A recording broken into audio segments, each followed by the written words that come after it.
First up here at 5 o'clock, breaking story from overnight. City streets flooded, several buildings evacuated after a huge water main break on Com Ave. And community concerns in Beverly after a second disturbing discovery at a school building in the past week. A shocking discovery. We'll tell you what police found at the home of a man now facing charges for secretly recording inside a bathroom at a local school. And strong statements from House Speaker Nancy Pelosi about President Trump, including what she has to say about impeaching the president. This is 7 News Today in New England. 5 o'clock on the dot. Good morning, everybody, as we take a live look across the city at your beautiful skyline on a clear start to your Tuesday. We appreciate you waking up with us here on 7 News Today in New England. I'm Chris Anderson. And I'm Caitlin McCauley. If you thought yesterday was nice, which I did you think it was nice? Yeah. Yeah. Got to move a washing machine in the clear sunny well, sky. You had nice weather to do your chores then. Yeah, Chris Lambert. Wasn't anywhere to be found to help me lift that washing machine. Thanks, buddy. I'm sorry, I copped out on you there. Hey, at least you didn't have to shovel any snow or clear a path to bring in that washing machine, Mr. Anderson. Hopefully, many more of you had a more enjoyable experience outside, or at least got to have some fun out there yesterday. Did have a nice day for it. 36 in Boston right now. We start off in the upper 20s and low 30s in many of the suburbs. The black ice not as widespread this morning, but you get along the snowbank edges there. We had some melt and some refreeze overnight, so do watch out for a few slick spots this morning. All right, 10 to 16 mile an hour breeze, partial sunshine extending into this morning once the sunrise does get up on the sky. Temperatures today not as mild as yesterday. We'll have a cool breeze through the day, topping off in the lower 40s, and then overnight tonight, temperatures dipping down into the teens. The wind's pretty consistent at about 20 to 25 miles an hour. Cold one tonight, but we'll get the warm up on the 7-day forecast, which includes a 60 toward the end of the week. More on that ahead.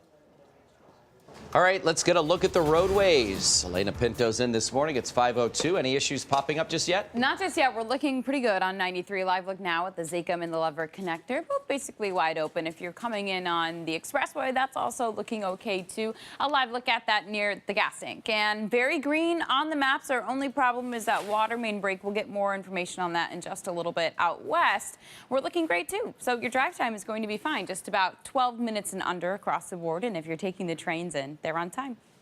All right, breaking overnight, crews working to repair a massive water main break in Boston. Look at that, water just rushing through those roads and causing a lot of flooding. Com Ave and nearby streets were underwater. Big mess to clean up 6 buildings. Nearby evacuated as well. Matt Rascone is live this morning with the very latest on where these cleanup efforts stand. And Matt, is the water under control yet? Yeah, the water has been cleared from this area. It's pretty muddy out here, though, still after that water main break last night. But here's a look at the mess this morning. About a dozen people replaced, those who have been allowed back home. Some of them don't have any water in their homes, but crews right now working to repair this 16-inch water main after it burst last night. Water erupting from the road overnight at Commonwealth Avenue and Exeter Street. It's crazy. It's insane. Stopping some in their tracks and forcing others out of their homes. It's unbelievable in the middle of the street, the amount of water there is that's absolutely bursting. Boston firefighters and water crews responded to the water main break just before 10 last night, evacuating 6 buildings in the neighborhood as water poured into some basements. Right here, you can see the water gushing down the stairs. Wow. Yeah, they were taking people out. Well, I was washing dishes at home and the water pressure came down. The road quickly buckled as crews struggled to take control of the break, a task made even more difficult because of underground utility lines. It's as bad as it sounds. I don't know what kind of damage there's done down there. I hope our apartment basement isn't flooded too, but it might be. And here's a live look out here this morning. Crews are sucking up the debris and the water from this huge hole here, and they've been widening the hole this morning, trying to give themselves more space to repair the water line, because from what we've heard from Boston Water officials this morning is that there is a gas line that's running over on top of where the water line burst, and so that, of course, just making this whole process more difficult. Reporting live in Boston, Matt Rascone, 7 News Today, New England. Well, a lot of work ahead, Matt. Thank you for the update. Now at 5, the mayor set to respond after another disturbing discovery was made in Beverly for the second time in less than a week. A bullet was found on the grounds of the school. School. John Coco's been following these developments. He's live in Beverly with the latest on where this investigation stands. John? So, Chris, the first bullet was found on Friday right here at the middle school. Then another bullet was found yesterday. Now, according to the Beverly superintendent, a bullet was found yesterday afternoon by a parent at the McEwen School at dismissal time in the parking lot. This building houses the school administration offices and the pre-K program. We're told it's unclear if this bullet is related to the one found Friday. On Friday last week, a bullet was found in a hallway at the middle school. Police and K-9 units did a sweep of the building. No other ammo or weapons were found. As a precaution, the superintendent said in a message to parents, there will be police presence at all city schools today. And in light of these incidents, there'll be a press conference at City Hall today as well. That's the latest live here in Beverly. John Coco, 7 News, Today New England. Also on 7, the MBTA is raising rates and not everyone is on board. T officials approved the price hike for subway and commuter rail rides on Monday. The new changes are a toned-down version of the price hike that had originally been proposed. A ride on the subway will cost you 15 cents more per ride. A 7-day link pass will be $1.25, and a monthly pass goes up $5.50. Depending on what stop you're at, the commuter rail rates will go up anywhere from 15 to 75 cents. Transportation Secretary Stephanie Pollock says the change is necessary despite some stiff opposition from riders.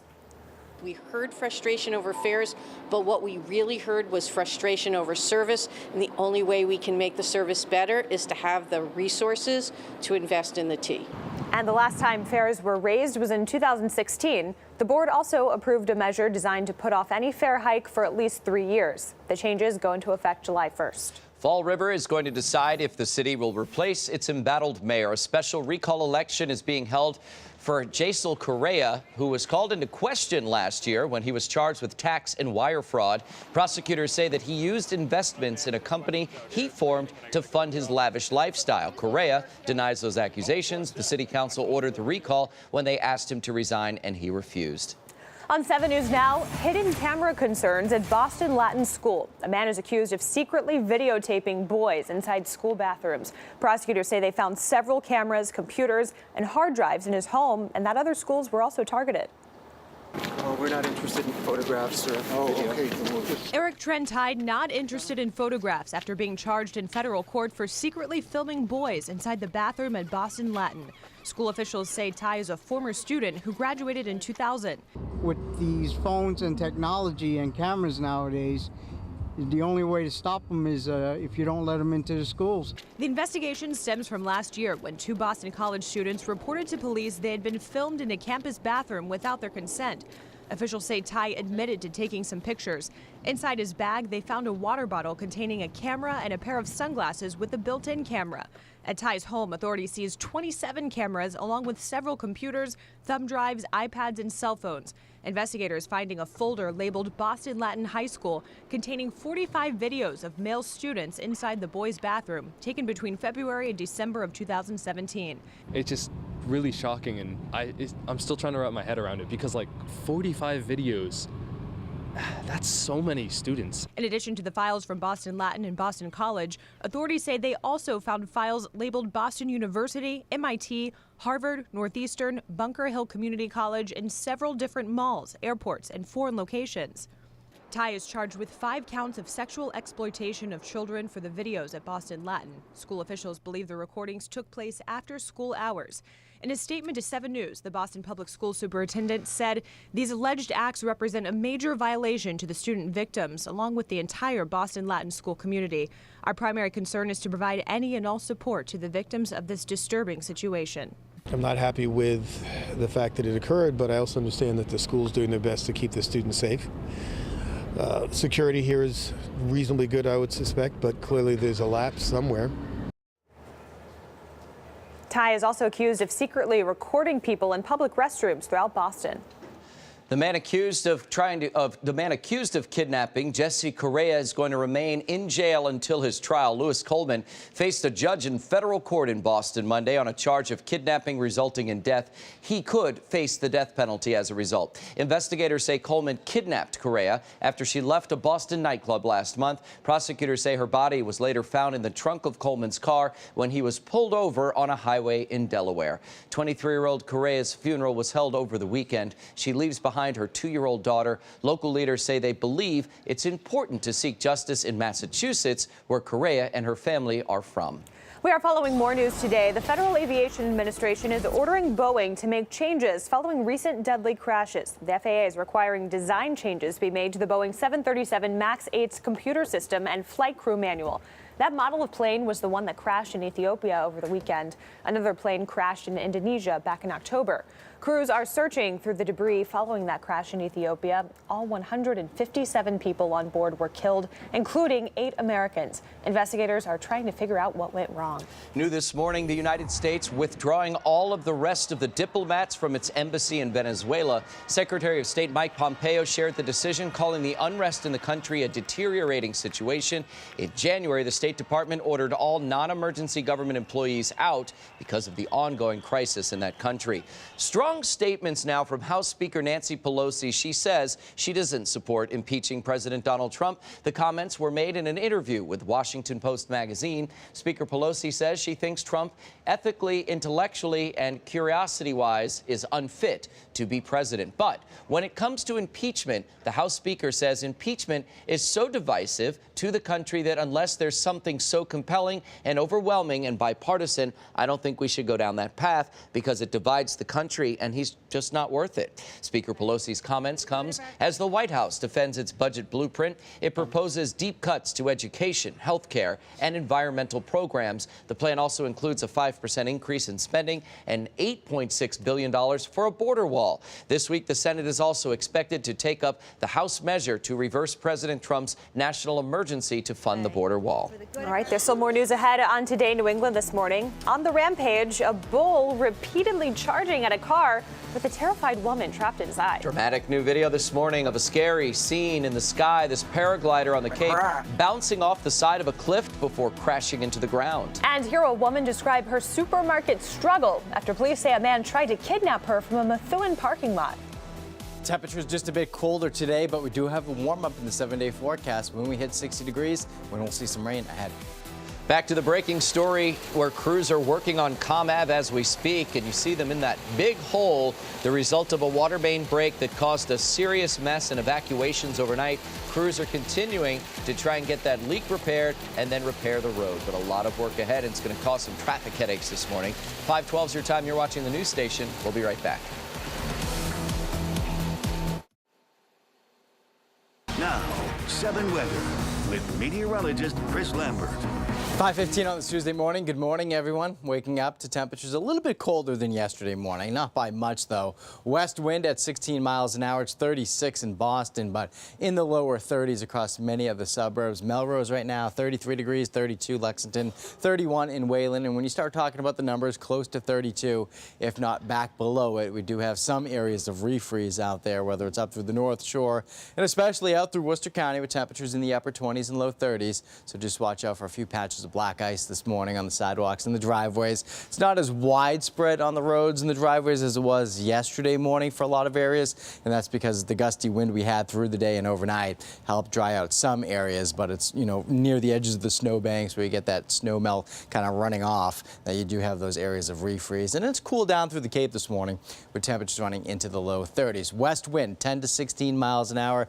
Busy breeze through the day. 20-25 mile per hour gust at times. Partly cloudy skies this morning, yielding to mostly sunny skies this afternoon. So more of the clouds will be around this morning versus what we get this afternoon. And the air mass overall is a bit cooler than yesterday. So instead of being close to 50, we're going to hang tight closer to 40 to 42 across much of the area. So milder day tomorrow, back into the mid to even a few upper 40s there.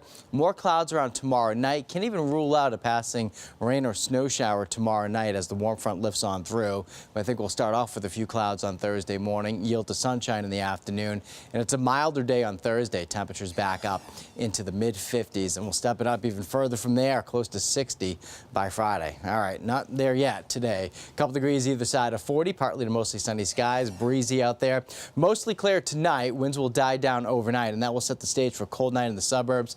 Upper teens in some of the colder suburbs, 27 in the city of Boston. And then for tomorrow, it's a sunny start. A few more clouds around in the afternoon, especially late in the day, back up into the mid-40s. So nice day overall with lighter winds as well. And then as we fast forward into the weekend, how about the St. Patrick's Day parade in Southie? This is going to be on Sunday. We're talking about temperatures back a couple degrees either side of 40 there during the parade. I think we'll top off generally in the low 40s. There is the 7-day forecast going forward. Warmest day is on Friday, but that will come with some scattered showers. So yes, it's nice to see the 60 there, but we'll get the scattered showers in and out throughout the day. So got to keep the umbrella handy for one day and for one day only out of the next 7, guys. All right, Chris, thanks. Time now for Fast Track Traffic with Elena Pinto. Elena, how's it looking out there this morning? Caitlin, not too bad out on the roadways. Live look now at Route 1 southbound in Saugus near the Big Cactus. We're looking good. We have movement, so that's a good sign, too. If you're coming in on the Pike, that also looks fine pretty much all the way from 495 into the city. This is a live look at it right now in Alston. A lot of green on the maps, even on the expressway. This is for that water main break that's in the back bay. So if you're traveling on COM, it's going to be difficult. I would take Newbury, Boylston, Marlboro, maybe Beacon Street this morning. Very green on the maps. No problems out west. Your drive time is going to be fine, just about 12 and under. And if you're taking the trains in, they're on time. All right, caught on camera, a scary situation in New Jersey. A raging bull getting loose and going on the attack, terrifying a woman trapped inside her car. Now, that woman actually owns the animal, the bull, and, well, says that this week before it also attacked her own husband. It charged at police cars before officers finally had to put it down. When you're dealing with an animal that's 1,100 to 1,200 pounds, all they have to do is just basically strike you with their body, and they can cause serious injury, if not fatal. A New Jersey woman suffered head injuries requiring more than 40 stitches because she was attacked by a bull on her property. Officer Lippincott called in and said, the bull's attacking the woman now. The bull that attacked 47-year-old Wendy McDermott had attacked her husband the week before, but he didn't suffer any serious injuries. Police were called to the area again when drivers reported a cow in the road. We had reports of people who were rolling their windows down, actually trying to pet it. Of course, people thinking, oh, it's a cow, but most people don't know that there's a little difference between a cow and a bull. McDermott lured the bull up the driveway with food with officers behind her, but the bull tried to get on her car. 1 minute they look like they're pretty docile, and the next minute they're very aggressive. Police say they don't know how this bull managed to get out or why it got so aggressive, but again, they had to put it down for that reason. Can you imagine being inside that car? No, I don't want to. No, thank you. Everyone's okay, luckily. Yeah. All right, well, coming up on Today New England, his dream is to become a police officer when he grows up. But in the meantime, one little boy has started a special movement.